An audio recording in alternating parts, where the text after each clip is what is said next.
Hey everybody, it's your old pal MustacheMan again. Just leaving jiu-jitsu training, and I want to talk about ultramarathons and my opinions on ultramarathons. So a lot of people think that if you run an ultramarathon, you're some type of superhero, and if you don't know what ultramarathons are, they are anything above 26.2 miles, which is, a regular marathon. So if you run 27 miles, I guess that's an ultramarathon. I don't know the specifics, but I think they usually start at like 50K, which is 31 miles, right? Anyway, it's funny because I've run quite a few ultramarathons, and people go, wow, yeah, that's amazing, and I always felt like a pretender because it's not that amazing. It really isn't. When you do it, it feels like I'm lying. Where, let's face it, the type of ultramarathoner I am, and that a bunch of people that I know are, we're just people that can do a brisk walk for a long time, and it's really a mental game. And I tell people that all the time when they find out I did ultramarathons. It's like, dude, you could do an ultramarathon. It's just, you just gotta tell yourself, don't quit. Anybody can do it, and that might be stretching it a bit, but because there is a moderate amount of training. But I really mean it when I say moderate. I mean, because mentally you can overcome a lot.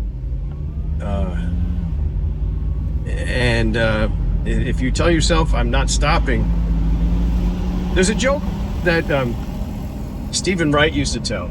I don't know if you ever saw that. Stephen Wright, he was one of my dad's favorite comedians. Very dry sense of humor. And he said something about, I'll screw it up, but he says, everything is within walking distance if you have the time. That's true. So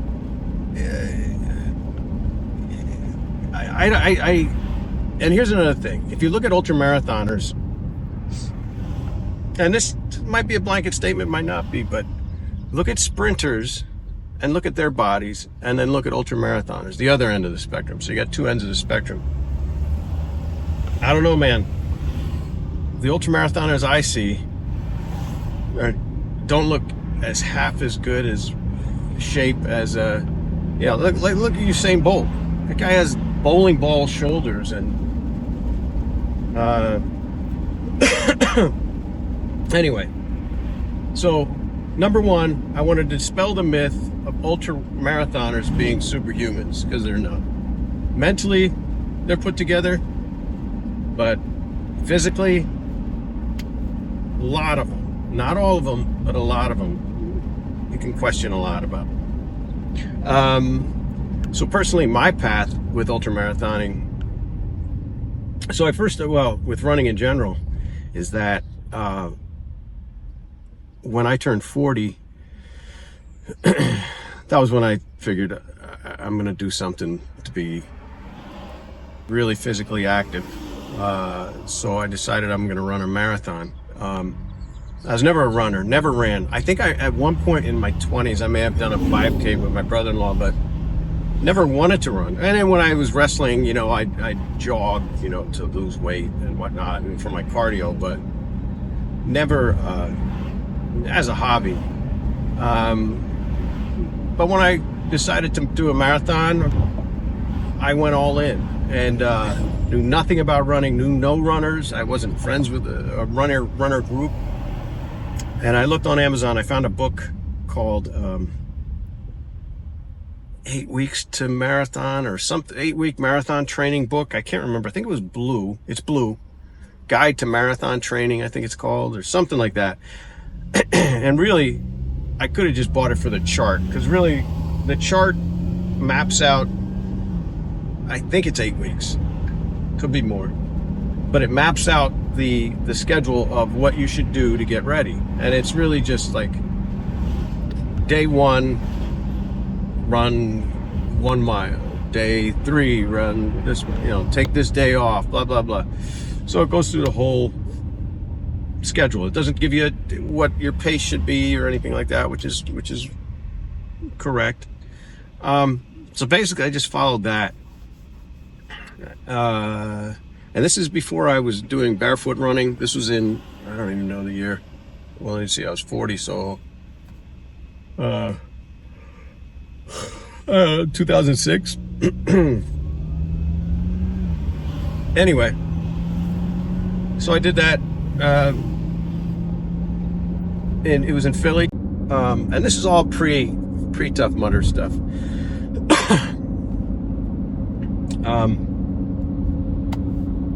And I regret not sticking with that because I felt wonderful, no injuries. And then Tough Mudder came around, and then I found out about ultramarathoning, and it's a different world. Ultramarathoning for me, now this is all for me, this is all personal stuff. Like there's people that probably do your shorter, faster runs and then do their longer runs. But for me, when I started doing the ultras, 12, 14-minute miles was the norm, because you can't be gunning it for 31, 50 miles, or more. So I started slowing my pace down, and I'm trying to think, what was the first ultra marathon I ran? Maybe it was World's Toughest Mudder. I don't know. World's Toughest, I think we are the second World's Toughest Mudder. Our team came in second place, and I think we did 60 miles. Yeah, those are the golden years, because when people came along, real athletes, not like not like us, because we're not real athletes. These guys, Amelia Boone and all those freaking superheroes came along and would bang out 100 and 150, not even blink an eye.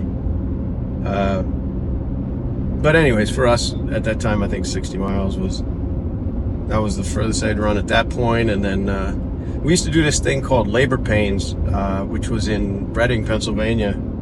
Those were some of the best times I've ever had with my group. It was I think it was a 12-hour thing, and it was a beautiful trail up and down through these woods. And it was just set the time and run as many laps as you can. Was it 12 hours? I think it was 12 hours. I can't remember if we did 40 or 60, but I think we did 40. But we did it a couple times, because it's a loop, so you come back to your base camp, and you can eat and fuel up, and then go back and do. I think the loop was 3 miles, or 5, can't remember. But it was just good hanging out with you. See, this is the thing about ultra marathons. So when you do them, you're with your friend, at least for me, with the Lords of Coventry and hanging with buddies. And you're putting the work in, but you're also bullshitting the whole time. And I mean, it's not uncommon to grab a beer if you want. Like, there's some stations that'll have a beer, and you can just slam a beer, and you're burning so much calories that it just is in and out. Like, you'd grab a handful of peanut M&Ms, slam it down.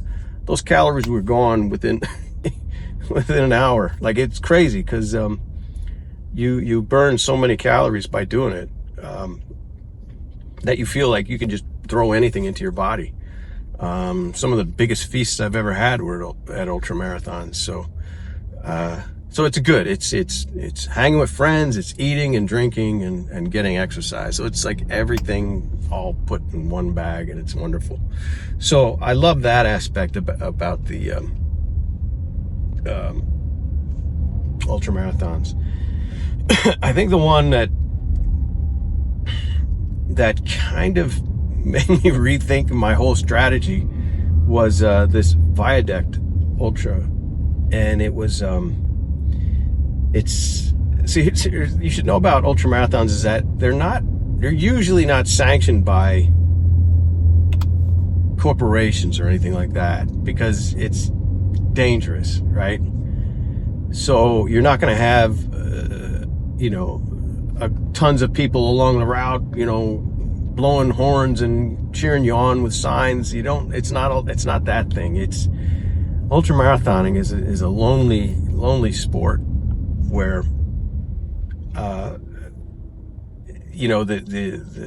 the rewards are small. It's just the bragging rights. And this one that I did, this Viaduct Ultra, it's some part of Pennsylvania, I think it was, and it's way off in the boonies, along a train track. And I think they had like 3 or 4 different options you could enter. So it was like 150 miles option, you could enter that race.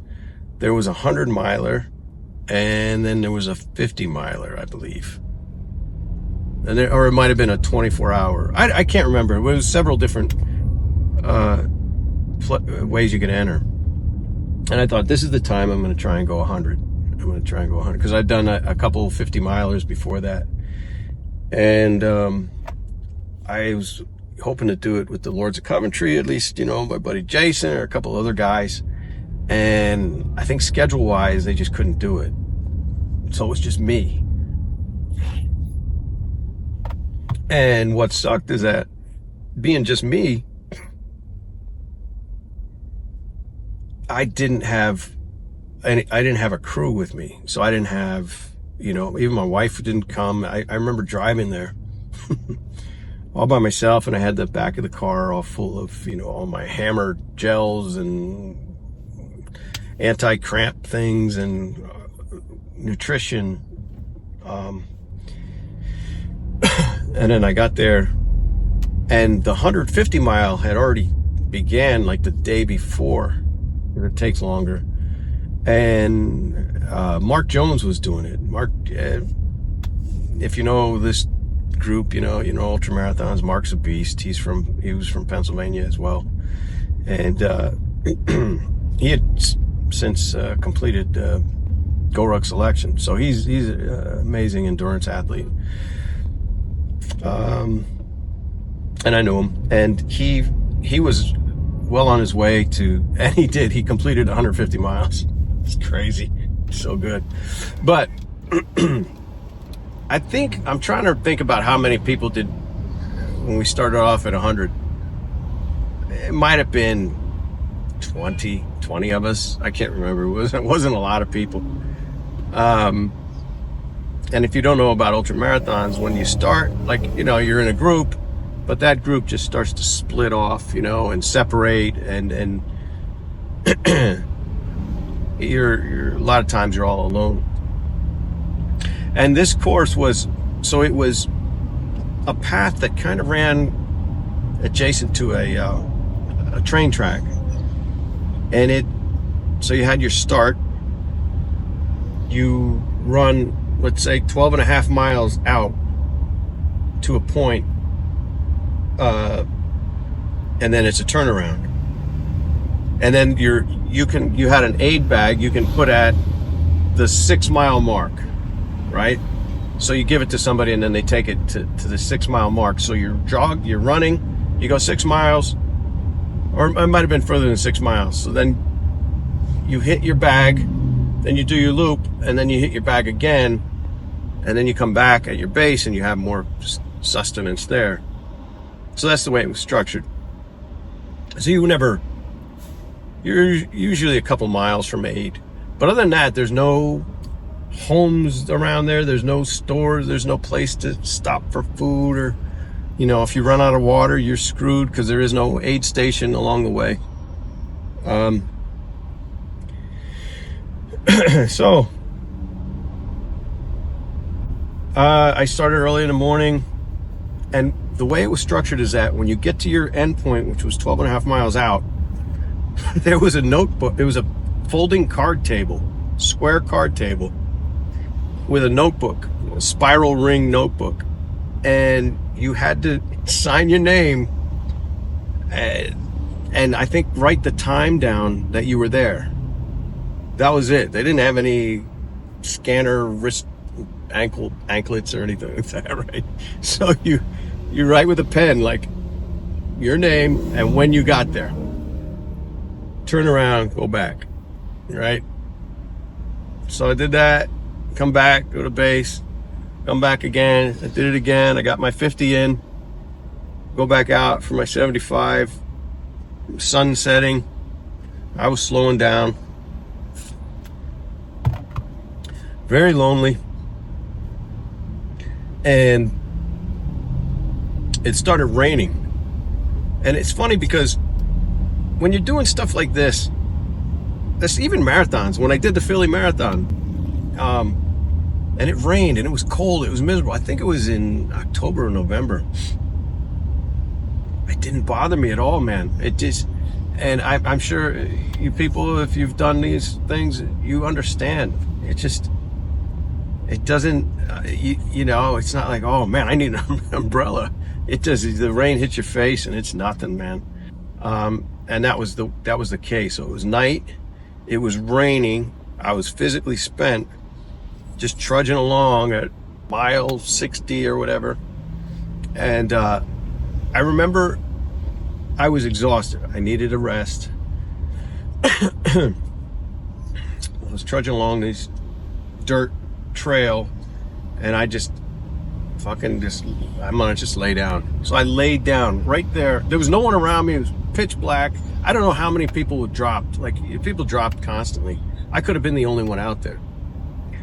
And I laid down in this tall, there's grass and weeds and stuff, and I just laid there and I just closed the rain was just falling on my face, and it was the most comfortable feeling I've ever felt. Like, I was just like, I feel great. Like, this is just, I'm so tired.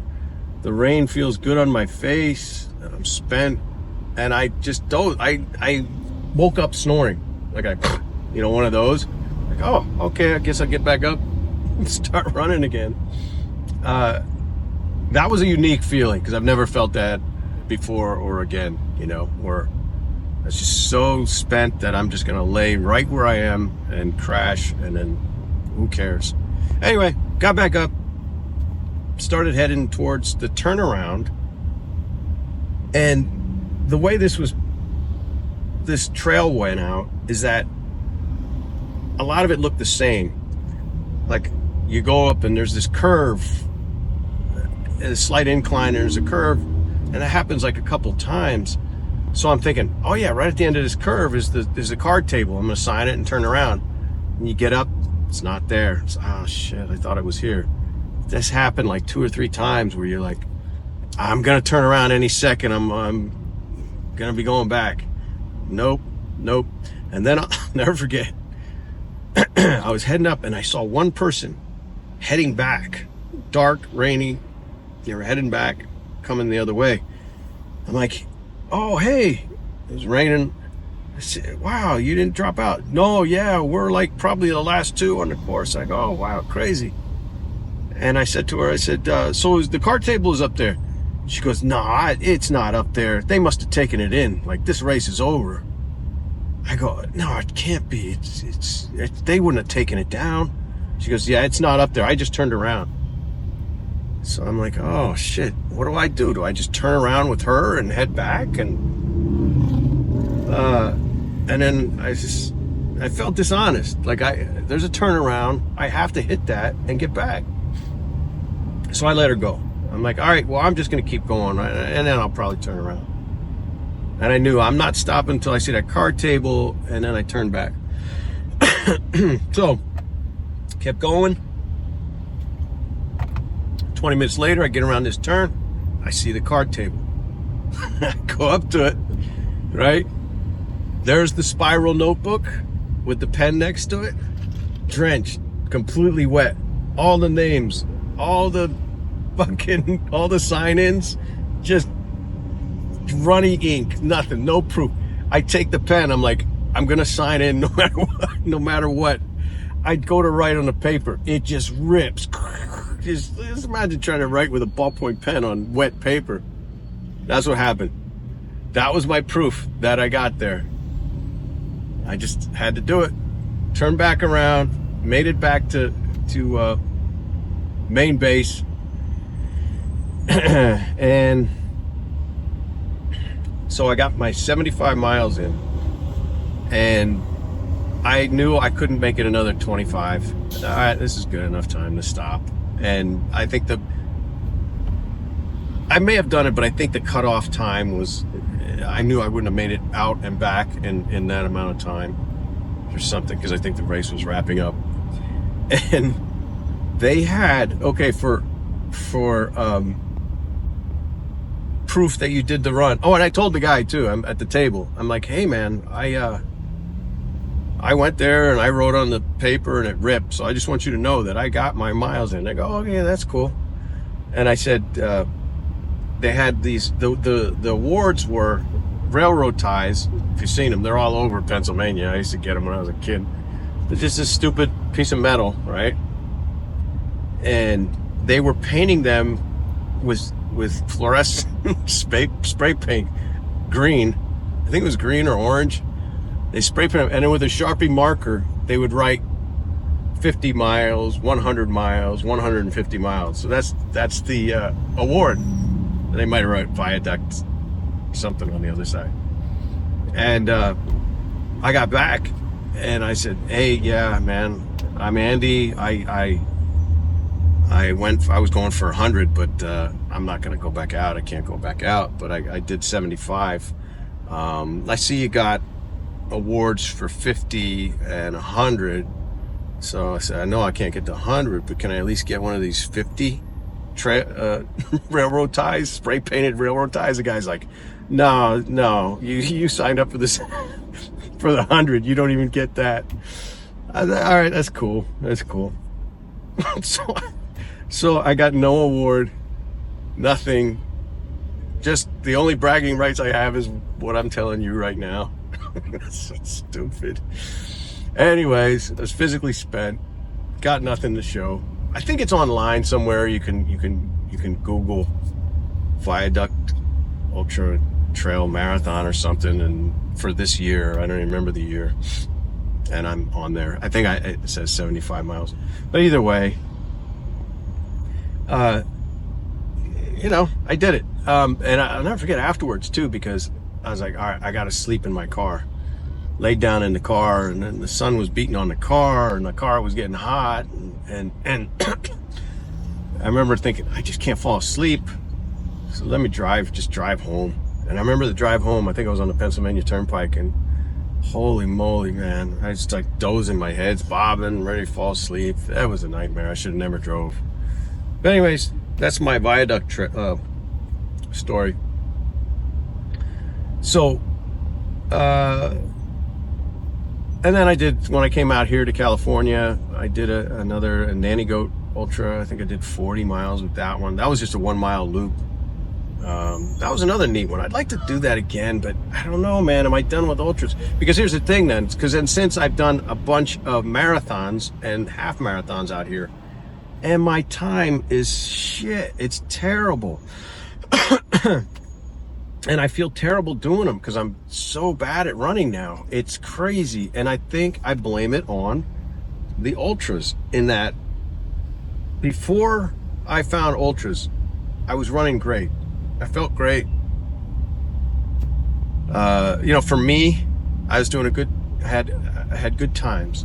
Ultras came along, I relaxed it, and I worked on my mental game, and I got pretty good at that. And I figured I could just transition back into the shorter runs.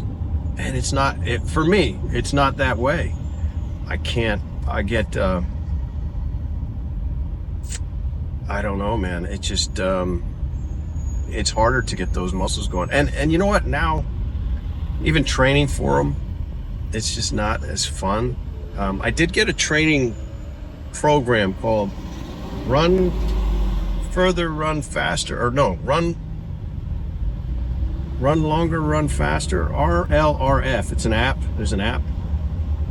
That's pretty interesting because it's a methodical way to get your time better.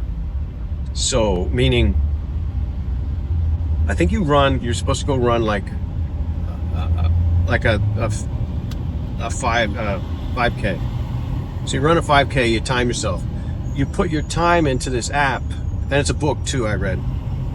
Run faster, run longer, run faster, run longer, something like that.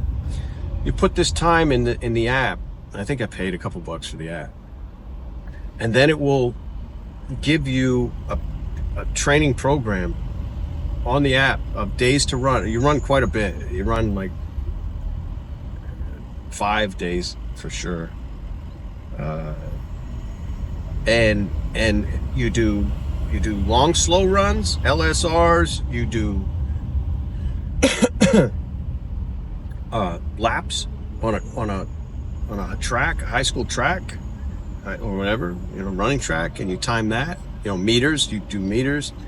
And then there was your regular run, I think. There was 3 different types of runs. And it was great. It was great. I followed that, but then my calves I kept pulling something in my calves, and I don't know what that is. And I would stretch, after I'm warm, I stretch. It just kept getting injured, and it just really just took the drive out of me. But I was on a good track to get my speed back with that program, and if you can look it up, it's a decent program. Because I was getting back to, I wanted to get a sub 10-minute mile, and I know it's not speed racer, but for me to get a good half marathon time, because I used to be, and this is, again, I hate throwing out times, but for me it's good, where I used to run this half marathon in Allentown all the time, and I would get, I think my fastest was like 1 hour and 42, which is a good clip for me, running my sandals. I'm running my Luna sandals, and I mean, I know there's people out there probably easy 1 hour and 30, but I'm not a runner. I've never been a runner. So anyway, that's my story on the ultramarathons. Do I regret it? Parts of me does, but there again, just like Tough Mudder, like the camaraderie and friendship and good times I've had doing it, like I wouldn't want to lose that. But what it did to my body, I mean, mentally, it helped me greatly, but I think physically, I should have kept up my fast runs as well. If there's anybody thinking about ultras, do that, but don't neglect. So keep training for your quick runs, but